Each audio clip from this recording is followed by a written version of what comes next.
Hey guys, welcome back to the channel. Today is June 2nd, 2020, and this is the Flight Sim News. So, more P47 Thunderbolt previews are popping up. This one is from Phil Style. To throttle forward, you can get this aircraft airborne quite happily with full throttle, although you don't need to.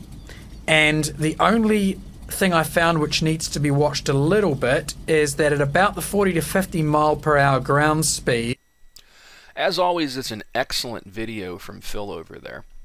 I'll be sure to throw a link to this video in the description as usual, so you can check it out for yourself.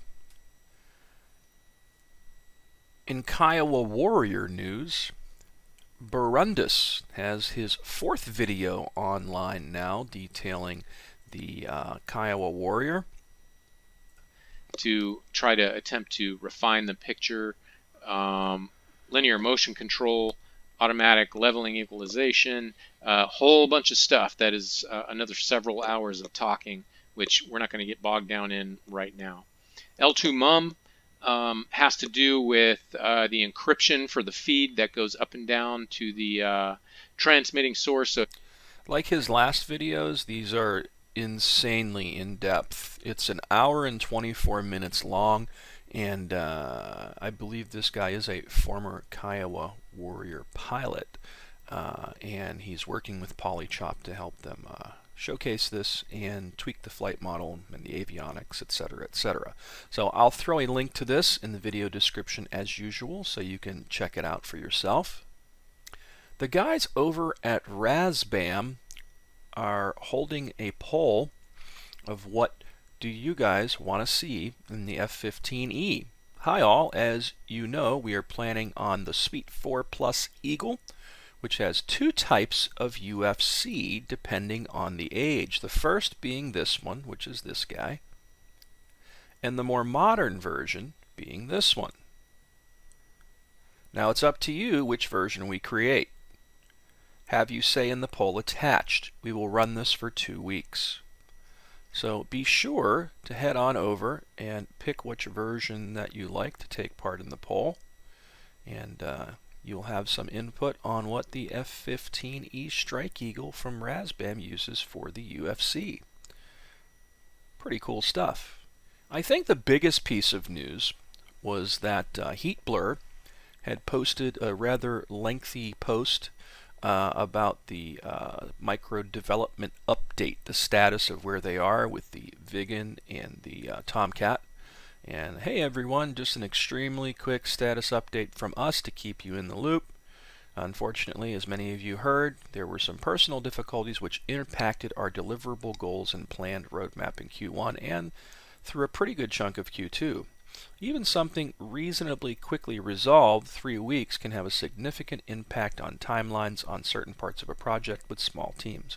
We don't see this as an excusable situation, and continued failure to execute is very inappropriate. However, we feel obligated to be as transparent as possible and hope to be able to plan for contingencies better in the future. On a more positive note, despite of these difficulties, we've shipped a substantial amount of changes and features. Here is a partial list if anyone has been out of the loop.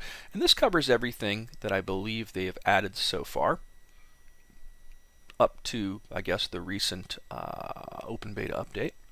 Pretty lengthy list.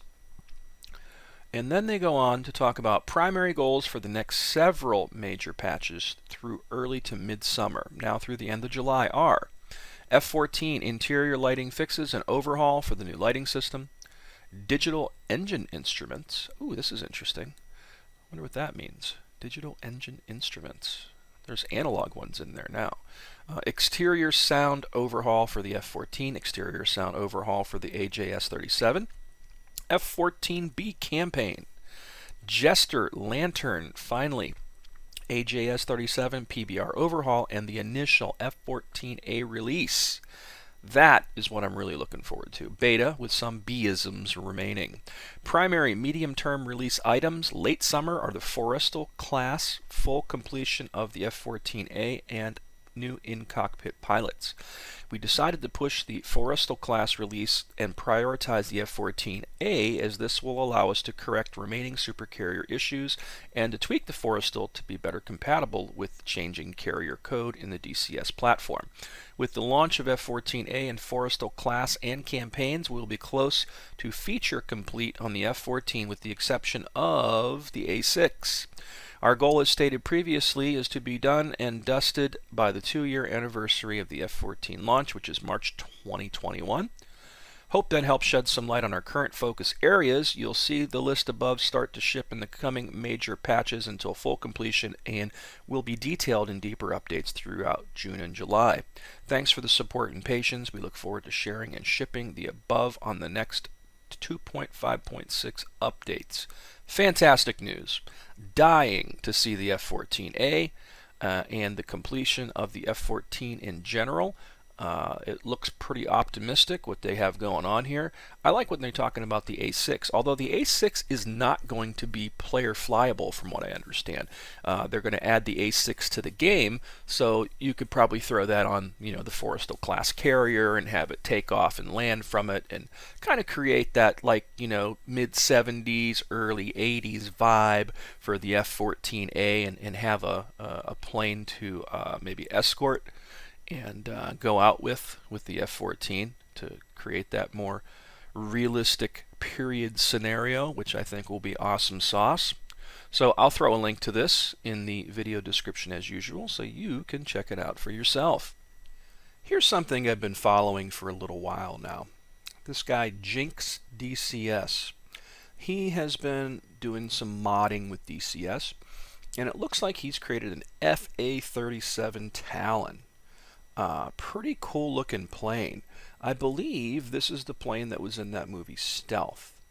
He also has some videos up here of simplest mod making part 1, how to put models in there, part 2, V22 version 1 first test work progress.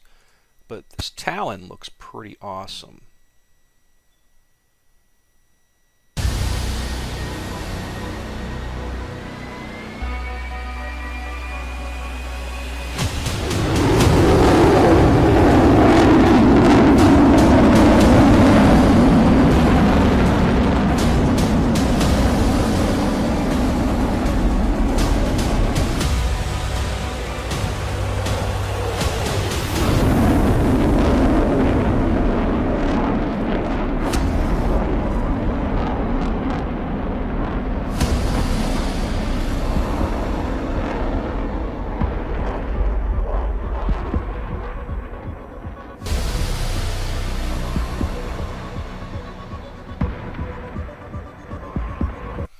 This is one of those mods that I'm just looking forward to. I think it's going to be fun. What is the ADF Falcon? This dude does all kinds of cool things. He's just plugging away over there at creating some interesting mods for DCS.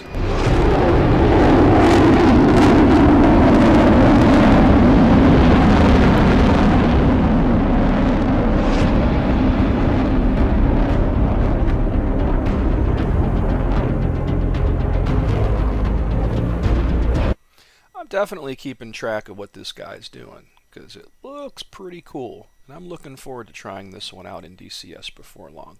I'll throw a link to his page over there so you can check it out for yourself.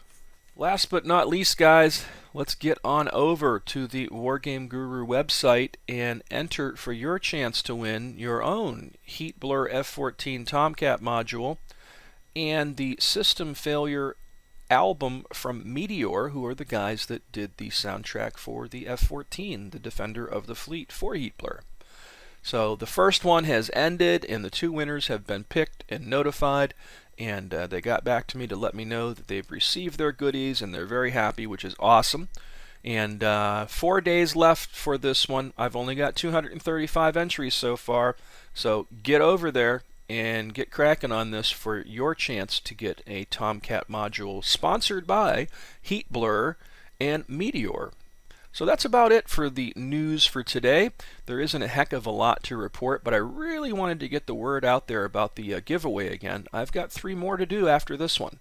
This is the second of 5. So I'm going to run these every week until I'm out.